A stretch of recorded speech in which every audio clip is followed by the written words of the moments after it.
সোনাইমুড়ি উপজেলা বিএনপির সাবেক আহ্বায়ক আনারুল হক কামালের রোগ মুক্তি সুস্থতা কামনা দোয়া ও মিলাদ মাহফিল অনুষ্ঠিত হয়েছে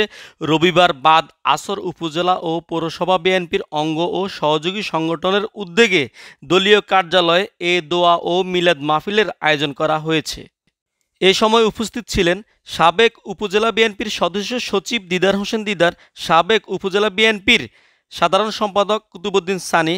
সাবেক পৌর বিএনপির সদস্য সচিব সৈয়দ রেজা রাব্বি মাহবুব, উপজেলা বিএনপির সাবেক যুগ্ম আহ্বায়ক মাসুদুর রহমান, বিএনপির নেতা অ্যাডভোকেট সেলিম শাহী, নোয়াখালী জেলা স্বেচ্ছাসেবক দলের সাংগঠনিক সম্পাদক শাহাবুদ্দিন জনি, সোনাইমুড়ি উপজেলা ছাত্রদলের সাবেক সাধারণ সম্পাদক প্রদীপ চন্দ্র সাহা, সোনাইমুড়ি পৌর যুবদলের সদস্য সচিব তাজুল ইসলাম চৌধুরী, পৌর